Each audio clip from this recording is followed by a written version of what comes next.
Ranger Bill, warrior of the woodland, struggling against extreme odds, traveling dangerous trails, fighting the many enemies of nature.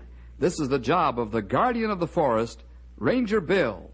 Pouring rain, freezing cold, blistering heat, snow, floods, bears, rattlesnakes, mountain lions. Yes, all this in exchange for the satisfaction and pride of a job well done.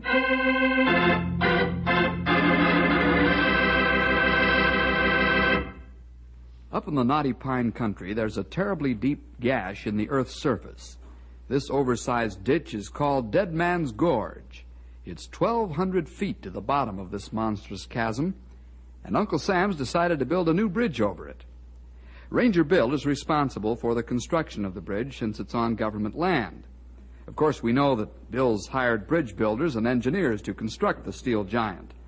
Right now, he and Gray Wolf and Stumpy are in the main construction shack talking to the top bridge building boss, Stony Farwell. Here's the story. They called it the Jinx. Well, you're the best boss I've ever had. It's a real pleasure to work with you. Oh, thanks, Tony. I'm just here to see that things roll along on schedule. You're the man who's building the bridge. I not want your job for all tea in China, Stony. Well, why, Grey Wolf? How you know bridge going to stay up? Maybe first big wind knock it over. Yeah, you got a good point there, Sonny. And I wouldn't want to be the feller to figure the stress and strains on that there bridge. Not the way the wind takes off down Dead Man's Gorge. Ah, it too bad if engineers not add 2 and 2 and get 4. Yeah, you said it, Sonny. That bridge out there would make a lot of pieces to pick up at the bottom. Now, you fellas are going to make me lose faith in my engineers if you keep on. Actually, all the engineering is checked and double-checked. And then a safety factor is added to be on the safe side. That's plenty a good idea. The bridge have to hold extra large fat man as well as extra skinny thin man. Gray Wolf, that was a good one. Yeah, you'll be catching up to my record if you keep that up, young feller. I like you fellows that laugh at corny joke. Well, gentlemen, we've got work to do. Stoney, how's the schedule coming along? Not so good, Bill. What do you mean? Well, here, take a look at the schedule yourself. It'll explain better than I can. Thanks, Tony. Well, according to the schedule, you're a week behind. That's right, Bill. How come? I need a good general bridge foreman. Someone who really knows the fine points of getting things done. I just can't do it all myself. Well, is there such a man available? Yes. Who is he? Tom Ferris. Tom Ferris? Been a long time since I've seen him. Is he the man we need? I'll say he is. Tom is the best in the field. Well, then, let's get him up here right away. Well, it's not as easy as all that, Bill. Oh? Are you employed now? That's the least of my worries. Stoney, will you stop beating around the bush? What's the matter with Tom Ferris? Well, I guess you have a right to know. The men call him a Jinx.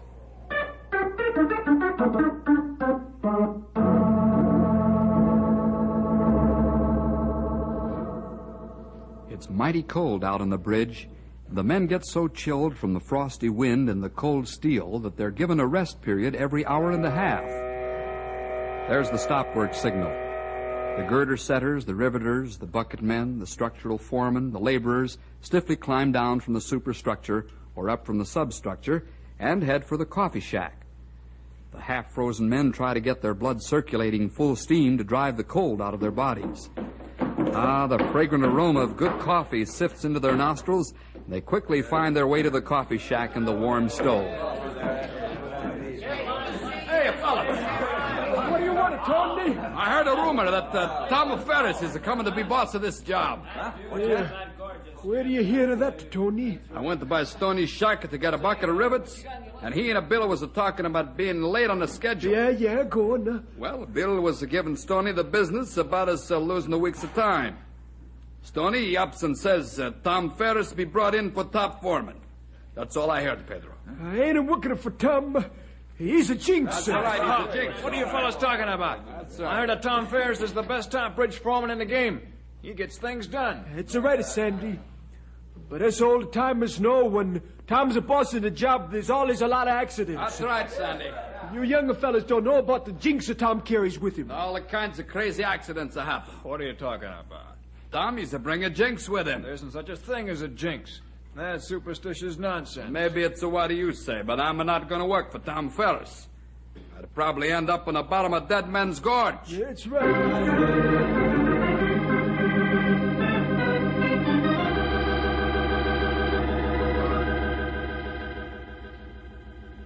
Hey, Stoney, what's all this here nonsense about Tom being a jinx? Don't you men know that there ain't no such thing? That's superstitious foolishness. Well, actually, it's not that Tom's a jinx, but the way he handles the men. They call it the jinx. What you mean by that, Stoney? Well, let me tell you how Tom used to lead his men to accomplish outstanding construction records. All right. I'd appreciate some of the background on Tom. We've met several times, but this I didn't know. When I graduated from engineering school, I worked on the Mid-Mountain Bridge as a junior engineer. Tom was a top foreman on that job. Tom had a way of getting things done. He led his men, and they worked like Trojans and didn't know it. They wanted to beat the schedules. The Mid-Mountain Bridge was completed 3 weeks ahead of time. There was a clean spirit of competition. The riveters tried to catch up with the beam setters. The painters were pushing the riveters. The men were happy, and they were proud of their work. Building a bridge was more than a job to them. It was an art. And then Tom changed. He grew tense and impatient. He soon passed this tension and impatience on to his men. Not good. Men have accidents that way. You said it, Grey Wolf. Tom began needling the men into getting more work done instead of leading them. If the riveters were setting 1,000 rivets a day, he'd needle or shame them into setting 1,200. Yeah, somebody should have called him for that. Tom was young then, wasn't he, Stoney? Yes, he was, Bill. But he hasn't changed any with maturing age. Tom can get up and set rivets like a madman, and therefore he thinks that the rest of the men should do the same. Not all men can work like Tom. That's right, Grey Wolf. But you can't tell Tom that. Yeah, that's strange. What's strange, young feller? Tom professed to be a Christian when I last talked to him. In fact, he was walking very close with the Lord. Well, maybe he did then, Bill. But that's changed now. Perhaps this change came because he's away from the Lord now. It could be. You might say he's no more than a human machine that's never satisfied with the amount of work done. He's lost his easygoing quality of leadership that makes his men want to work. We need Tom, don't we, Stoney? Yeah. Tom's the only answer to our getting back on schedule. But Tom won't do us much good since the men refuse to work for him. You're absolutely sure of that, Stoney? Absolutely. Then get Tom up here as fast as you can. Leave the rest to me. Okay. I'll go after him first thing in the morning. Oh, by the way, Bill. Who's going to tell the men? You are.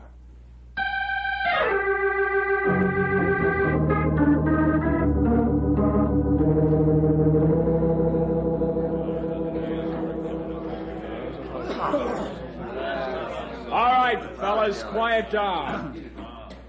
You all know by now that we're behind schedule. You also know that this can't go on.